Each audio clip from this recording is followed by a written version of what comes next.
Okay, let's take a look at our supercell here. Here you can actually see the three pieces of tape. We're actually just taped the two pieces of optically flat glass. And of course right now I have the hardware LEDs. It's just shooting light into the interior of the mix of mouse milk and ferrofluid solution. The mouse milk is acting as lubricant and surfactant. Of course the surfactant is also within the ferrofluid itself. Let's place the camera up here and take a close look at the magnetic field. And right in here I have a 1/4 inch neodymium iron boron in 45 Gauss. And then I'm going to place it directly underneath. Actually, let's do a slightly zoomed in view. There we go. I'm going to place it right here. I'm trying not to hold it at one place for too long. Now, let me actually zoom in so you can actually see better. Here you can actually see, now I know immediately, you see the brighter lines right around this edge of this bowl, if you will. I'm trying not to burn the supercell, so I'm moving it a little bit. The brighter lines right here, I know that this is the south pole of the magnet and this is the north, because we actually have a phase disparity at a ratio of 5 to 1, or 1.618 to 1. This is the north pole. You actually see how it's orange tinted here and it's blue shifted here. Of course, we only have one type of light that's actually shooting in here. We have white light, but you can actually see a blue shift here. It doesn't look blue, but it is blue shifted. You can actually notice, if I zoom in a little bit better, more of a blue shift here and more of a red shift. I mean, this is more obviously red than over here. We also have clear defined, let me actually zoom out a little bit. See how try not to burn in the supercell because this is really sensitive. You can actually see, there we go. Make sure there we go, sharpen it up a little bit. How I actually have this nice sharp line right here. Now, of course, this is our plane of inertia right here, right at the center of the dead set of the magnet. We actually have no magnetic field. This is constructive and destructive interference. Of course, we actually, everywhere we see the lines of light, if you will, we actually have clumping of the ferrofluid within their surfactant and, of course, floating inside the mouse milk there. Let me actually place this on top right here, just face down. Here you can actually see the constructive and destructive lines of interference. Everywhere you see a line of light, we actually have additive constructive magnetism. Everywhere there is an absence of light is where, of course, the dielectric is. Also, too, this is the center of the magnet. Actually zoom in and focus a little bit. Focus. There we go. Focus. Focus. There we go. Right here at the center, you can actually see no light at all. People think, well, one side of the magnet is the north pole, one side of the magnet is the south pole. Well, we actually have to accurately define what is polarity and what is a force vector. Specifically, the conjugate geometry of the universe, force of motion, inertia, and acceleration, centrifugal divergence, and centripetal convergence. We actually have respectively the field geometry of the torus, which is the field of magnetism. It's the field of force of motion and centrifugal divergence. And we actually have the conjugate or negative image of that toroidal field, which is the hyperboloid, or an hourglass shape. If you actually think of an hourglass shape in your head and think of the negative image of that, the negative image of a hyperboloid is a torus, and the negative image of a torus is a hyperboloid. This is the fundamental base layer primer of the conjugate geometry of the entire universe. Okay? The yin and yang, if you will, of the entire universe. Now you can see, as I actually place this on the side, you can actually see they look like bowl-shaped depressions. A lot of people say, oh, this looks like, everybody loves to say that this looks, hold on a second, that this looks like an owl's face, and it kind of does. Or people say, yeah, if you actually look really close, especially down at an angle, you'll actually see it looks like a bowl is sinking into counter space or the ether. It doesn't matter what you say. 0-point energy. Of course, this is the plane of inertia. At the center of a magnetic field, there is no measurable magnetism. At the center of gravity, there is no gravity. But the center of an electrostatic, i.e. dielectric field, is the highest concentration of things. Of course, that says a lot. The magnetism itself is the dielectric field in manifestation, i.e. the loss of inertia, that is defined as the release of energy. Because human beings always have everything upside down and backwards. People think of energy as a release of energy, but that's actually the impotency of energy. Primary example would be, people think, well, energy would be like a nuclear explosion. No, that's the impotency of energy. True energy would be the unmanifest energy, the softball-sized lump of silvery plutonium. That is true energy. That would be a really rough analogy of counter space, or the original definition of inertia. because human beings always have everything upside down and backwards. All ancient cultures and metaphysics have said the same thing. Actually, what happens if you take a magnet that is itself shaped like the field of magnetism, i.e. a donut shape? So we have a donut shape magnet that is itself the geometry of the magnetic field. And what you have is a really, really interesting geometry. If you can actually take a look at this down at an acute angle, you would see something really fascinating. And let me move the camera out so you can actually take a look here. And the reason I'm moving this around is because this supercell is really sensitive, and I just made it. It only takes 5 minutes to remake it, but I'm kind of lazy, and I don't want to remake it unless I absolutely freaking have to. But if you actually get in at an acute angle, you can actually see it. You see these constructive and destructive lines of interference, and of course right at the center, it looks like we have a buckyball, or a little softball. This is also too, since we actually have this huge gap, physical gap, magnetic field, of course, is everywhere. The magnetic field, of course, and the dielectric field is the ether, the presumed magnetic field, so-called, quote-unquote, emitted by a magnet is not emitted by a magnet at all. Just as nothing emits light, it sets up a field perturbation. The point source coherency that defines the incommensurability of a magnetic field is not emitted by a magnet. However, the geomagnetic precession necessitates the phase shift or disparity, which exists at a ratio of 1 to phi, respectively North Pole and South Pole. That's geomagnetic precession, or is also called the Lamore frequency. Lamore frequency, by the way, is needed to calibrate magnetic resonance imaging machines. The average Lamore frequency is 42.2 megahertz, I believe, cycles per second, 42.2. Let's place the camera back in this little caddy right here. There we go. And I'm going to show you something else. Let me move this magnet away here.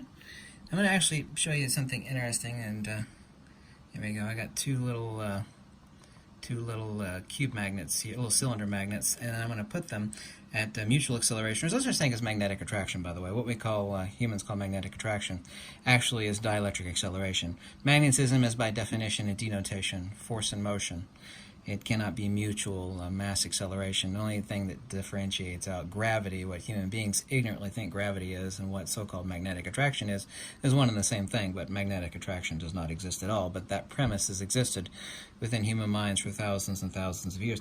What I'm actually going to do is you're going to see people think, well, magnets accelerate towards one another, and they actually don't. I'm going to show you underneath the supercell here what they're actually accelerating towards, and you'll see it underneath the supercell here. You'll see actually a little portal created right immediately between the two. They're actually accelerating towards because everything is pressure mediation. The secret primer of Mother Nature is not only force of motion, inertia, and acceleration, centrifugal divergence, and centripetal convergence, again, the conjugate geometry of magnetism and dielectricity, which is respectively the torus and the hyperboloid, but also the other base layer or basement foundation of cosmic mechanics is everything is pressure mediation, you know?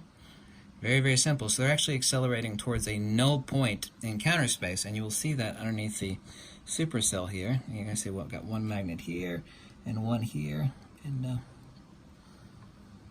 there we go. You can actually see. Let me center it up correctly, because over here on the left, so I've got both hands being used right now. The hole on the far left here, or whichever way you're looking at it, bottom, left, whatever, over here, that's one pole of the magnet, and over here is the other pole of the magnet. But this hole right in the center, there's nothing there. What these magnets are accelerating towards, and I'm holding them tightly to keep them from accelerating, is the null pressure point in counter space. See, they're not accelerating towards one another. No, girlfriend. See, this hole right here wiggling the most, yeah, that's one pole of the magnet. The other pole of each magnet is out of view of the camera, and the other pole of the other magnet is over here. But that black spot in the center, there's nothing there. Well, sure there is, because the ether is everywhere, but it's also nowhere. Unmanifest ether is, of course, what we mean when we say counter space, what we mean when we say the ether, what we mean when we say 0-point energy. See, Mother Nature doesn't give a shit what stupid human beings call it. Ether, counter space, 0-point energy. She doesn't care. But what they're accelerating towards is the lowest pressure mediation between their two. They're not accelerating towards one. Sure, magnets accelerate towards one another. Everybody's witnessed that now for thousands of years. You take two magnets and they accelerate towards one another as magnetic attraction. A, that's not magnetism. B, it is dielectric or mutual mass acceleration. Specifically, it is point source acceleration, which is a distinction only in attribute between that and so-called gravity. But they're not accelerating towards one another at all. They're accelerating towards a null pressure point in counter space. Because you can see it right there. You see that black spot right in the center? Yeah, there's nothing there. But you can see it with the supercell here. Okay? You definitely can. Let me place them on top. Here, you can... See, now, I should have done this actually to begin with. You say, one magnet over here, one magnet over here. Let me get them separated out, you see? Yeah, I'm holding them to keep them apart. What did it go towards one another? They're accelerating towards this null pressure point. You see that there? Yeah, there's nothing there. Yeah, there's nothing underneath the supercell. So, let's put the little disc magnet back underneath there again. Actually, let's place it right on the side. Now, you should be able to tell immediately whether we're looking at the south side here. Yes, you can see it's brighter right here. See the red shift? You see the blue shift there? You can actually see this bowl shape. Focus. Focus. I actually placed it this way so it appears in the video better. And let me do better focus. There we go. A little better focus. You see the plane of inertia right here? See that bright line? That's the null point right here. This is the physical magnet itself, and this is where no magnetism exists.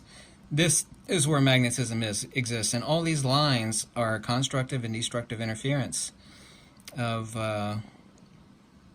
the interplay between the magnetodielectric. Magnetism specifically follows the Poincare disk model of projective geometry. The only reason the universe has mass and magnitude is due to magnetism and magnetism only. Like I said, it's a conjugate geometry of force and motion, inertia, and acceleration. Here we're actually looking at the toroidal geometry of magnetism, the force vector of centrifugal divergence. And the reason why there's no light here, yeah, that would be the quote-unquote pole of each focus. Focus. Focus. For some reason I don't want to focus. Actually, I'd have to zoom out a little bit more. Focus.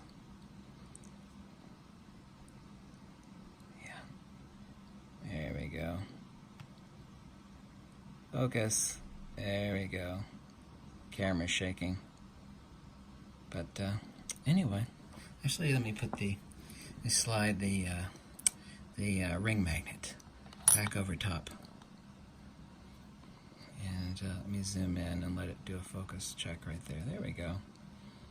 You see that? You see these constructive and destructive lines of interference? Yes? Let me place it underneath the supercell. Oops, I dropped it there. Hold on. Sorry about that. Let the image develop. It's like I'm developing a photograph. You see that? That's in real time. We're actually looking, and here you can see all the constructive and destructive. You're actually looking at true holography.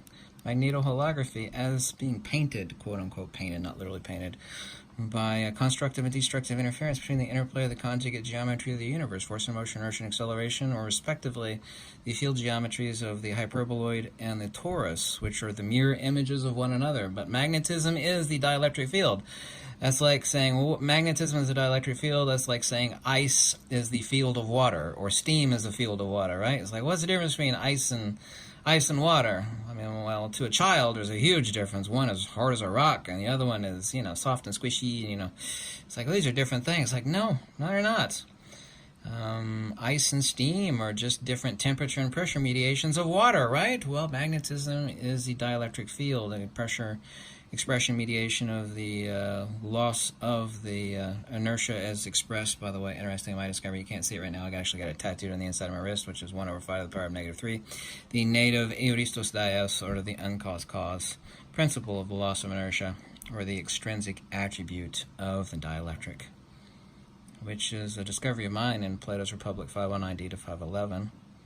But I hope you're see how the image is burned in already. See how sensitive it is? You just leave a ring magnet sitting here, and the supercell takes a dump on itself because it's so sensitive. especially to ring magnets.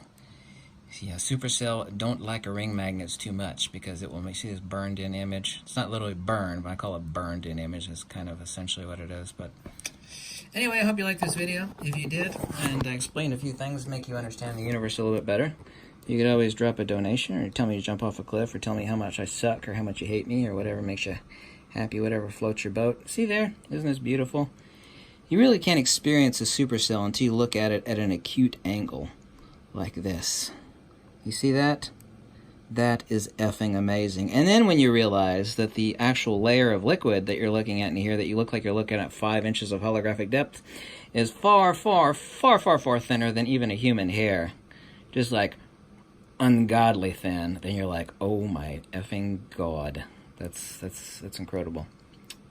But yeah, I think I've basically destroyed the supercell now because I've already got a burned in image here. And for an encore, let's actually place, yeah, the, there we go. Isn't that beautiful? Put the, move it around with my little brush here, tip of the end of my brush. When it actually spun like that, what it did is it spun to the Earth's magnetic field. I placed it on there contrary to that, but here you can actually see right in the center that plane of inertia right there. Actually, let me put it right here near the tape. I thought it would hold on the tape, but there we go. See, right here, hold on a second. Plane of inertia right here, yep. Focus, focus. Isn't that beautiful? Isn't that beautiful? Anyway, thanks for watching, and check out the prior video on how to make your own supercell, and goodbye.